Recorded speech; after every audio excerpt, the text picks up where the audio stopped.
tell those musicians to start playing some action music because it is on. Okay, here we go. Here we go. Come on, you guys. Yeah! Greetings, Panda. We meet at last. Yeah!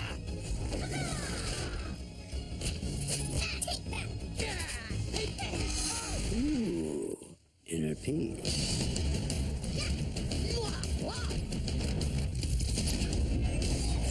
Oh, good.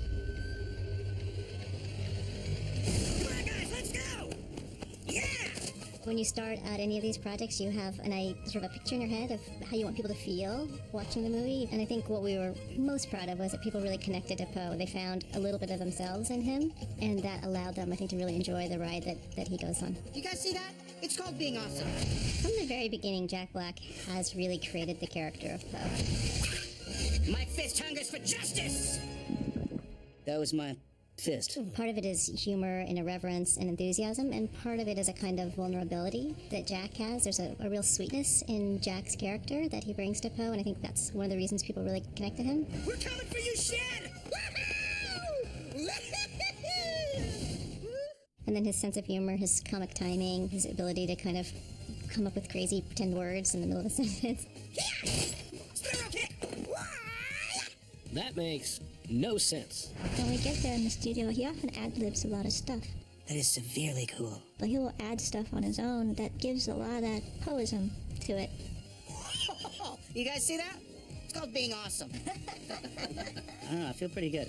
It's great. I feel like we've captured a lot of magic. It's all acting to me, whether it's just voice or, full body acting, I guess you'd say. The job is still the same. It's to pretend that these scenarios are real and have real emotions.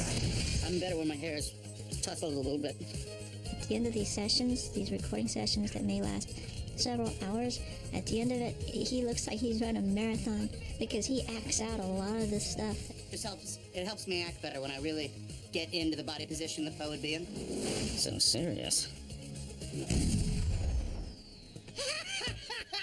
This is, in many ways, the same crew from the first film. We've been through a long, long span of Panda years together. It's really a treat to work with so many people who personally take it upon themselves to make a great product. I mean, you're working with some of the best actors in the industry. I mean, how can Kung Fu stop something that stops Kung Fu? Remember, Dragon Warrior, anything is possible when you have inner peace. We need to get to that tower without being spotted by the wolves. Oh! Incoming! Sorry, Poe, it's just me. I'll give you a signal. Gaga! Gigi! Gotcha! The thing about Poe with the Furious Five is they love him, but he's also kind of like their little brother. He's brand new to this whole Kung Fu master thing, so he'll embarrass them sometimes. That creates a lot of the comedy in the movie. Where's Poe? How can we lose a guy that big? Is that while they love him and are aware of his power, they're also kind of embarrassed by his silliness. Oh, the day you were chosen as Dragon Warrior was the worst day of my life. Nothing else came close. People like them together because I think they're like every family. They're kind of that weird dysfunctional family where they all love each other, but they get on each other's nerves all the time, and they've got a lot to work out. Tigress, no! The hardcore do understand, but I can't watch my friend be killed. I think the relationship between Poe and Tigress has a lot more going on in Kung Fu Panda 2 than in the first movie. I am ready. And Angelina's really taken that character and the development of that character very seriously. She understands where she's coming from emotionally. I just found out that my dad isn't really my dad. Your dad, the goose. Well, that must have been quite a shock. So there's this level that Angelina has brought as an actress that's really made the character deeper and more interesting to watch. I hope this turns out better than your plan to cook rice in your stomach by eating it raw and then drinking boiled water.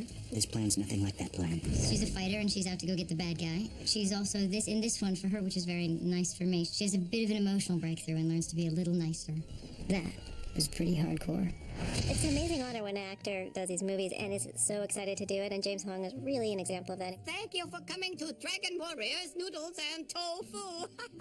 He has just so taken this role of Mr. Ping to heart and really become him. He'll send us notes, thoughts that he's had about the character in the middle of the night, or even when he's not working. I feel like he's still really thinking about the character and what it means to have that son. So good to see you, Poe. Have you lost weight? I can almost put my wings around you.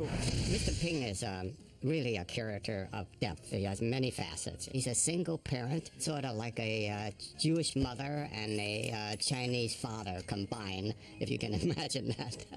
And that's me giving you a piggyback ride. On second thought, I'll hang on to this one. I think it was just like one of these perfect marriages between actor and role. He's just incredibly passionate about it. In honor of my son, free tofu desserts for everyone, with purchases.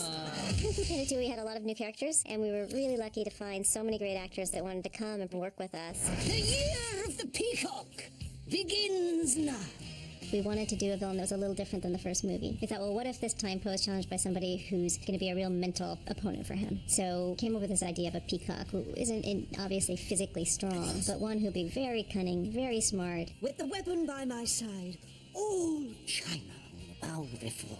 I think we all felt like Gary Oldman would be the perfect casting for the peacock. He's so intelligent, and he has so many layers and levels in his acting. Everything must be exactly as I envisioned it.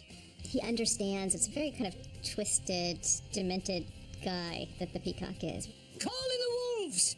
All of them! And Gary really gravitated towards that. As you know, he's done some amazing villains, and I think the peacock is a really fun one. Whoa! The only reason you're still alive is that I find your stupidity mildly amusing. Well, thank you. You know that sort of proud, entitled thing that peacocks have?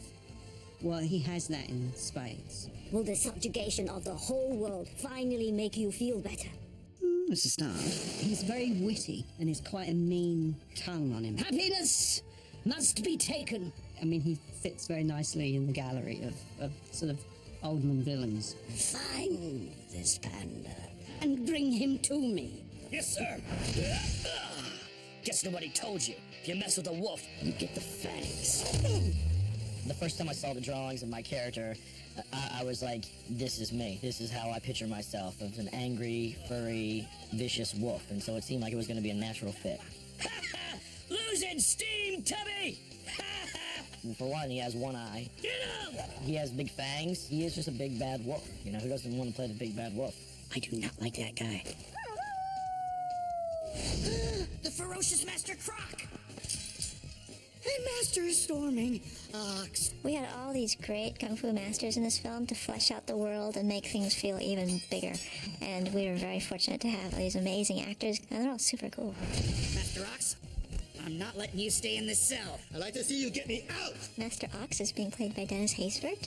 He's got that wonderful, deep, booming voice. It seems very masterly. You insolent fool! He never approached it like he was a cartoon ox. He always approached it like he was a kung fu master that was suffering from the loss of his mentor. And he really took the part seriously and brought this intensity to it that really gave that character, even in the few scenes that he's in, great depth. Dongmen is under the stewardship of the Master's Council, and we will protect it, even from you.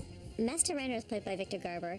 He doesn't last very long in the movie, and we really needed to make an impression. We needed somebody who Poe would respect and look up to, and so that's why I think we went to Victor Garber, because he does have this kind of this rich, buttery voice, and he's able to give you sort of the sense of command, but you know that he's kind. That is a warning. You are no match for our kung fu. I agree. But this is. Shen and his weapon are in control now. Soon all of China will be begging for mercy. I always figured that if you're doing a kung fu movie, you gotta have Jean-Claude Van Damme. And he was willing to do it. Like, oh my gosh, what a treat. So we got him a cameo in the movie, and he's just an amazing, amazing person. And he's just such an exciting person to be around. It was great because the first time I talked to the people from DreamWorks, and they saying you're gonna play a crocodile. And I go, a crocodile, but my legs are so short, you know, the front, back. Oh, I'm going to be able to kick and everything, and they told me you're gonna use your tail a lot, so I go, whoa, whoa, whoa, whoa, and slack, you know, something like that, you know. Are you hurt? It's true, because she's doing this to me, she's great, she know I'm a crocodile. When Jennifer looked at me and she talked to me, she saw me as a crocodile. She didn't see me as Jean-Claude Van Damme. I started martial arts when I was 11 years old, and now I'm almost 50. I was one of the pioneer of martial art, and I was the first guy in the world to do a split between two chairs. So that's why in the movie we have some great karate moves. Vengeance is served. We're really lucky to have Michelle Yeoh on the film also. I see pain. And anger. Dare you! Followed by denial. This is not fortune-telling. You're just saying what's happening right now. She's obviously a kung fu legend, so we were all beyond excited to have her come take on the role. As a voice of wisdom in the movie, her voice just has that weight and that wisdom to it. And we wanted to make sure that the soothsayer had a voice that was as velvety as hers. Your story may not have such a happy beginning, but that doesn't make you who you are. It is the rest of your story. And I think Michelle was surprised that we asked her to do a character that doesn't even do kung fu. Like you could make me drink that. I wish that we could have given her like some crazy kung fu fight scene, but it just wouldn't have fit the character of the soothsayer. Eat the fury! We got a great cast. I know people are excited about just hearing those voices and seeing their moves. And it's the combination of exciting kung fu action Skadoosh. with, the ridiculous comedy. Let's get destruction! Ooh.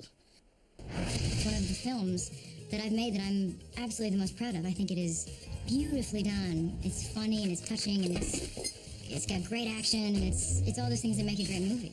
I love you, Dad.